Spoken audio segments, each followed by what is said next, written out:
Hey YouTube, this is M1 American here. Wanted to do an update video on my emergency rappel kit.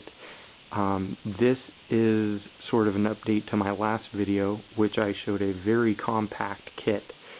And this one is still compact, minus the rope is 3 or 4 times longer now. So what I've done is I've swapped out a few pieces of gear and incorporated a couple different ones. I'm still using, in some situations, this alpine harness, but in situations where I'm very weight or size restricted, I'll use this CMC belt, which is a rescue belt. It's just, throws around you pretty much. Real nice belt. It's pretty heavy duty. Has a D-ring for attachment here. Slides on pretty easily, adjusts very easily. Has a couple D-rings here. Just for some external gear. I mainly use these type of lightweight carabiners. They pretty much compare to these, which are a little bit heavier duty. These are made by EMS, or Eastern Mountain Sports.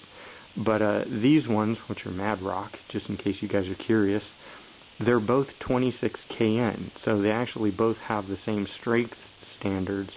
So I've dumped these out, which I really do love these carabiners for these, because I don't need something that's super duty just for a one-time emergency use. This kit does not get used except for in an emergency or a backup situation. Here we have a little bit of cord for a prusik, 3 carabiners. Usually I have one on my person, and one at the moment is out of shot being used, so 4 total. This is not in the kit, but you could use this. This is just a Blue Water's micro figure 8.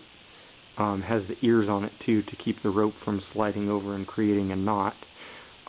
Super small. I mean, look at it compared to a carabiner. Really small little rappel device. Then you have the old ATC. That's what I was using in the last kit. Here we have a tib lock, which is meant for ascending purposes, which would be similar to a prusik. However, this would be easier and quicker to put on, but a prusik would work. And then the rope itself, which is actually a bit stiffer of a rope. It's 100 foot.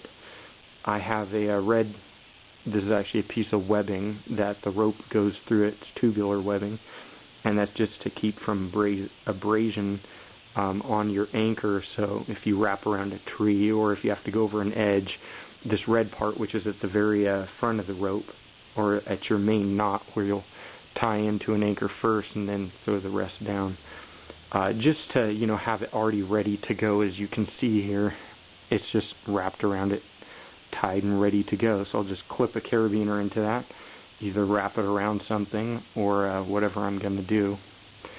So that's the rope. Real nice rope, by the way, too. I really like this stuff. So anyways, what I've done is I've set up a little mock anchor to show you a new method of rappelling. Here we have this.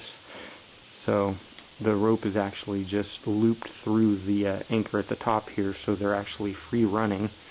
So there's no actual knot. But typically I would tie a figure 8 knot, unless I'm trying to get to the bottom and retrieve my rope from the bottom, then I would do it this way. So what we have here is the Petzl. This is the Petzl Reverso, and it's actually the 8mm version, so it's meant to take a small diameter rope as such, which is, I would be using that one. This is just for demonstration right now.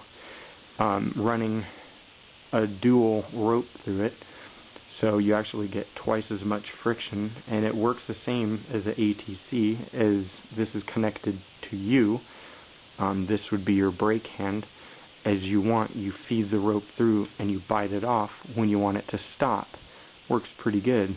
Fancy thing about having this instead of the ATC is you can actually flip it around here.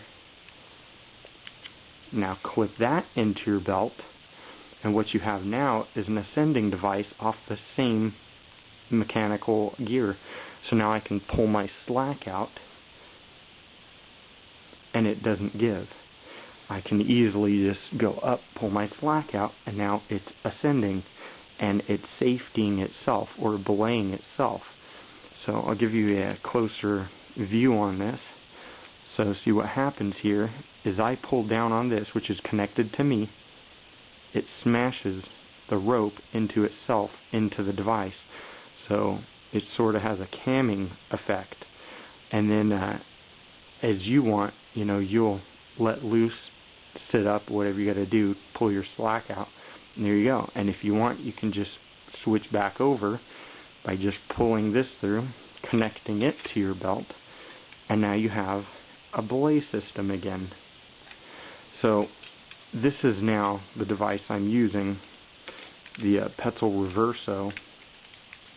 They have many different versions of this Reverso. They have the 2, 3, and 4 generation, and they look a little bit different than this one, but they don't go down to 8 millimeter. This one, in this case, actually goes to 7.5, which is ridiculously small, and I don't know of a rescue rope smaller than 8 millimeter, but yeah, it works fantastic.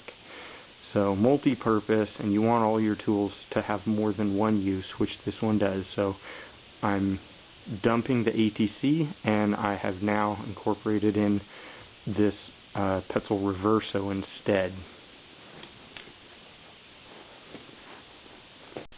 So most of the time what I would do too is I would take all the hardware and I would put it into its own bag, a little drawstring bag. You can get these from Walmart, pretty cheap, 4-pack for like $4 or $5. And I would bag up the hardware, keep it separate from the rope. Also, that keeps everything from floating around loose in your backpack, keeps it nice and organized. Very lightweight material too. I've put these through quite a bit, and they seem to hold up. But anyways, that's pretty much it for now. And just an FYI, always have 4 carabiners. I just have this one's a mismatch just because I want a little bit bigger of a carabiner for my belay carabiner, the one connecting me to the system.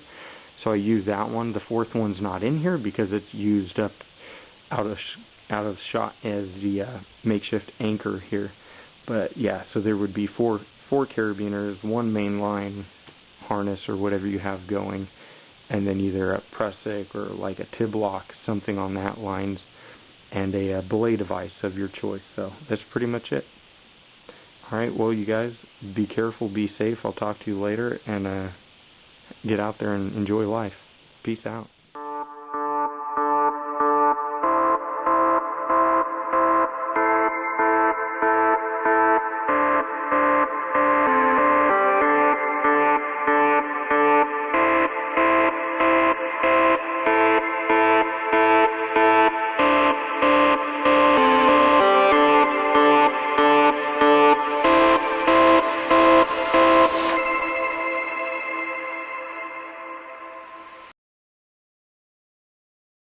Hey guys, so let me know in the comment section below if you guys want to see more videos like this, gear review type videos, or if you want to see more action, outdoor, stuff in motion type videos. I have a few of those, but I've been kind of reluctant to post them.